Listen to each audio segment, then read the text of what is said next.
कांग्रेस ने भारत को बर्बाद करने के लिए अनेक काम किए, लेकिन उसमें से एक काम उन्होंने 2012 में भी किया था। 2012 में कांग्रेस की सरकार ने बांग्लादेश की सरकार से नॉन लीथल ट्रीटी किया। नॉन लीथल ट्रीटी का मतलब यह हुआ कि हमारे बीएसएफ के जवान बॉर्डर पे मशीन गन नहीं चलाएंगे, AK-47 नहीं चलाएंगे, चाहे उधर से गौ तस्कर आए, चाहे उधर से कोई घुसपैठिया आए, बस उसको धमकाएंगे या हवाई फायरिंग करेंगे या पैलेट गन चलाएंगे, लेकिन AK-56 AK-47 नहीं चलाएंगे।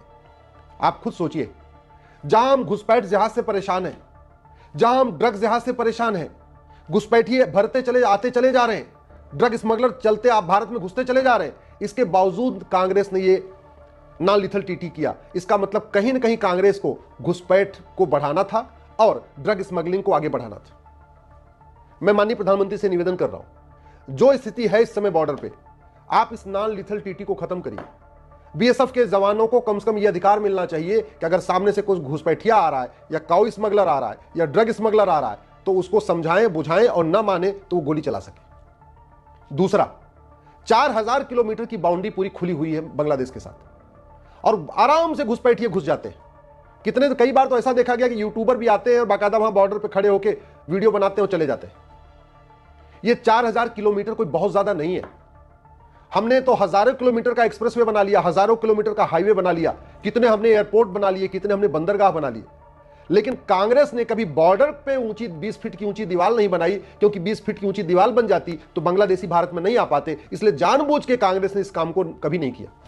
कांग्रेस को पता है कि अगर 20 फीट ऊंची बाउंड्री बन जाएगी, वहां पे बिजली का तार लग जाएगा, हमारे जवानों को देखते गोली मारने का आदेश हो जाएगा, फिर घुसपैठिए भारत में नहीं आ पाएंगे और घुसपैठ भारत में नहीं आएंगे तो डेमोग्राफी नहीं बदलेगी और डेमोग्राफी नहीं बदलेगी तो फिर भारत बर्बाद कैसे होगा। यह है बड़े प्लान में पूरा कांग्रेस का खेल। इसलिए मैं माननीय प्रधानमंत्री से निवेदन कर रहा हूं, हाईवे 2 साल बाद बनेगा चलेगा, एक्सप्रेसवे 2 साल बाद बनेगा चलेगा, बुलेट ट्रेन 2 साल बाद बनेगी वो भी चलेगी, एयरपोर्ट 2 साल बाद तैयार होगा, कोई फर्क नहीं पड़ता। एक बार भारत में जितने भी कंस्ट्रक्शन बनाने वाली कंपनियां हैं उनको आप बांग्लादेश के बॉर्डर पे लगाइए। अगर जरूरत पड़ती है कि अगर बाउंड्री बनाने के लिए अंदर का काम रुकवाना है तो रुकवा दीजिए। आप एयरपोर्ट का काम, हाईवे का काम, एक्सप्रेसवे का काम, बुलेट ट्रेन का काम, बाकी और सारे काम छुड़वा दीजिए। और जितने भी हमारी कंस्ट्रक्शन कंपनियां हैं, चाहे वो टाटा है, चाहे बिरला है, चाहे डालमिया है, चाहे लार्सन एंड टुब्रो है, या अदानी जी या अंबानी या और भी जितनी भी कंपनियां हैं, सबको भारत के बाउंड्री पे लगा दीजिए। 4000 किलोमीटर कोई बहुत ज्यादा नहीं है। अगर भारत की सारी कंस्ट्रक्शन कंपनियां बाउंड्री पे लग जाएंगी, मेरा मानना है 1 साल के अंदर 20 फीट ऊंची दीवार खड़ी हो जाएगी बांग्लादेश के बॉर्डर पे। 1 साल के अंदर अगर सारा काम हमने रुकवा के केवल बॉर्डर पे लगा दिया, 20 फीट ऊंची दीवार बनवा दीजिए, ऊपर 11000 वोल्ट का तार उस पर आगे बढ़वा दीजिए, बिजली का तार, कि अगर कोई 20 फीट ऊपर भी क्रॉस करके आने की कोशिश करे तो उसको बिजली का झटका लगे। और हमारे बीएसएफ के जवानों को गोली मारने का आदेश दे दीजिए, क्योंकि नॉन लीथल टीटी बहुत नुकसान कर रही है। गाय जा रही है आराम से और घुसपैठिए आराम से आ रहे, ड्रग स्मगलर भी आराम से आ रहे, बांग्लादेश से भी आ रहे, रोहिंग्या जो है वो भी वाया बांग्लादेश आ रहे। इसको अगर हमने नहीं रोका तो भारत की डेमोग्राफी बहुत बुरी तरीके से खराब हो जाएगी। मोरक्को के घुसपैठिए जो फ्रांस में गए, जिनको फ्रांस ने शरण दिया था, फ्रांस में जब वर्ल्ड कप का फुटबॉल चल रहा था और फ्रांस ने जब मोरक्को को हराया तो मोरक्को के घुसपैठियों ने पूरे फ्रांस को जला दिया था। किसी दिन भारत किसी मैच में बांग्लादेश को हराएगा, ये सारे बांग्लादेशी भारत को जलाना शुरू कर देंगे। जिस दिन भारत 10-20 साल के बाद यही होगा, किसी मैच में, क्रिकेट के मैच में या और किसी मैच में जब भारत बांग्लादेश को हराएगा, ये बांग्लादेशी भारत में आगजनी शुरू करेंगे। और जब भारत हारेगा बांग्लादेश से तो ये पटाखे भी चलाएंगे। ये पहले कई बार हो चुका है कि भारत पाकिस्तान से हारता है तो जहां समुदाय विशेष है वहां पटाखे चलाए जाते हैं, वहां जश्न मनाया जाता है। अभी तो पाकिस्तान से हारने पे जश्न मनाया जाता है, 10 साल के बाद बांग्लादेश से हारने पे भी जश्न मनाया जाएगा यहां पे। इसलिए मैं हाथ जोड़ के निवेदन कर रहा हूं और सारे पॉलिटिकल पार्टियों से आग्रह कर रहा हूं, सभी मैं मुख्यमंत्रियों से आग्रह कर रहा हूं, इस पे गंभीरता के साथ सोचें। पहले देश को सुरक्षित करें। जब जहां मकान बनाते हैं अगर वहां पे डिस्प्यूट होता है, प्लॉट डिस्प्यूट होता है या अवैध कब्जे का डर होता है तो हम मकान बाद में बनाते हैं, पहले हम बाउंड्री बना लेते हैं फिर मकान बनाते हैं। शहरों में भी यही होता है, मकान बाद में बनता रहता है। पहला हम क्या करते हैं, जैसे हमारा जहां जमीन होती है खरीदते हैं, पहले उसकी बाउंड्री बनवा लेते हैं जिससे दूसरा कोई उस पर कब्जा न कर सके। चीन की तरफ से घुसपैठ की संभावना कम है क्योंकि वहां हिमालय खड़ा हुआ है। पाकिस्तान से भी घुसपैठ करने में थोड़ी दिक्कत है क्योंकि वहां पे भी नदियां हैं और हिमालय है। राजस्थान की तरफ से भी या गुजरात के बॉर्डर पे भी आने की उतना ओपन नहीं है क्योंकि उधर समुद्र है। लेकिन बांग्लादेश का बॉर्डर तो पूरा का पूरा मैदानी इलाका है, पूरा खुला हुआ है, नदी में लोग क्रॉस करके अंदर आ जाते हैं और ज्यादातर स्थानों पे तो मैदानी एरिया है। तीसरा, घुसपैठ के खिलाफ हमारा जो कानून है 1946 का फॉरेनर एक्ट चल रहा है, इस फॉरेनर एक्ट को बदलने की जरूरत है और इस भारतीय न्याय संहिता में एक नया चैप्टर जोड़ने की जरूरत है, ऑफेंस रिलेटिंग टू इन्फिल्ट्रेशन।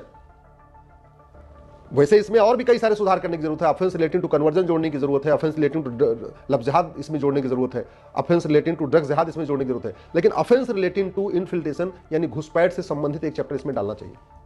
और बॉर्डर पे जो लोग घुसपैठियों की मदद कर रहे हैं, घुसपैठी अपने आप नहीं आ रहे हैं, बॉर्डर पे वहां बैठे हुए लोग और 2-2 हजार रुपए में घुसपैठियों को अंदर कर रहे हैं, उन घुसपैठियों के मददगारों के खिलाफ एनएसए लगाने का, यूएपीए लगाने का, वेजिंग वॉर लगाने का, देशद्रोह लगाने का, गैंगस्टर एक्ट लगाने के लिए, इसके लिए सारे डीजीपीज को लिखना जरूरी है। मैं माननीय गृह मंत्री से निवेदन कर रहा हूं, सारे डीजीपी को एक चिट्ठी लिखिए कि जहां भी घुसपैठिए पकड़े जाएं, घुसपैठिए और उनके मददगारों के खिलाफ एनएसए, यूएपीए, वेजिंग वॉर, देशद्रोह, गैंगस्टर एक्ट लगाया जाए। क्योंकि घुसपैठियों के खिलाफ कोई गवाही नहीं देगा और गवाही नहीं देगा तो सबूत के अभाव में छूट जाएंगे, इसलिए तत्काल नार्को पॉलीग्राफ ब्रेन मैपिंग कानून बनाना जरूरी है। घुसपैठियों का narco test, polygraph test, brain mapping test करना जरूरी है और घुसपैठियों से पूछना जरूरी है कि उनको बॉर्डर पे किसने अंदर कराया और अंदर आने पे किसने उनका आधार बनवाया। ये घुसपैठियों से नार्को टेस्ट करते समय ये पूछना चाहिए कि किसने आधार बनवाया घुसपैठियों का, उनका किसने ड्राइविंग लाइसेंस बनवाया, किसने बर्थ सर्टिफिकेट बनवाया, किसने राशन कार्ड बनवाया, किसने वोटर आईडी में नाम जुड़वाया। और जो लोग घुसपैठियों की मदद कर रहे हैं, चाहे वो बांग्लादेश के बॉर्डर पे मदद कर रहे हैं या भारत के दिल्ली में या गुजरात में या महाराष्ट्र में या राजस्थान में मदद कर रहे हैं, चाहे वो लोकल नेता है, चाहे वो लेखपाल है, चाहे पटवारी है, चाहे वो दलाल है, जो भी, चाहे क्लर्क है, उनके खिलाफ भी वही धारा लगनी चाहिए, एनएसए, यूएपीए, वेजिंग वॉर, देशद्रोह, गैंगस्टर एक्ट। तब घुसपैठ रुकेगी। देश में 6 करोड़ घुसपैठिए पहले आ चुके हैं। जब मैंने 2017 में पीआईएल फाइल किया था उस समय तो 5 करोड़ घुसपैठिए थे, अब ये 6 करोड़ के आसपास हो चुके हैं।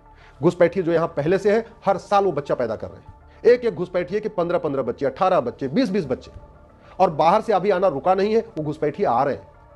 भारत के 9 राज्यों की डेमोग्राफी बदल चुकी है, 800 जिलों में से 200 जिलों की डेमोग्राफी बदल गई है, 6000 तहसीलों में से 1500 तहसीलों की डेमोग्राफी बदल चुकी है, बॉर्डर पे जो 300 तहसीलें हैं उनकी 100% डेमोग्राफी बदल चुकी है, आपके बंगाल की डेमोग्राफी बदल गई है, आपके झारखंड की डेमोग्राफी बदल गई है, आपके बिहार के कई जिलों की डेमोग्राफी बदल चुकी है, आसाम के कई 1/3 आसाम की डेमोग्राफी बदल चुकी है। अगर अभी भी हमने वहां बॉर्डर पे 20 फीट ऊंची दीवार नहीं बनाई, अपने सैनिकों को हमने गोली मारने का आदेश नहीं दिया, जो घुसपैठियों की मदद करते हैं उनके खिलाफ हमने एनएसए, यूएपीए, वेजिंग वॉर नहीं लगाया, हमने जुडिशरी में एक रिक्वेस्ट नहीं किया कि भैया जितना घुसपैठियों का मामला इनको साल भर के अंदर डिसाइड करो, उसके लिए अगर हमने हर जिले में स्पेशल कोर्ट नहीं बनाया तो भारत बर्बाद हो जाएगा।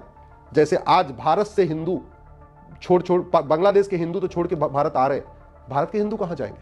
पाकिस्तान के हिंदू पलायन किए तो भारत आ गए, अफगानिस्तान से हिंदू भागे तो भारत आ गए, मालदीव से हिंदू भागे तो भारत आ गए, बांग्लादेश के हिंदू भाग के भारत आ रहे, कश्मीर से भागे तो दिल्ली आ गए, बाकी दिल्ली वाले कहां जाएंगे?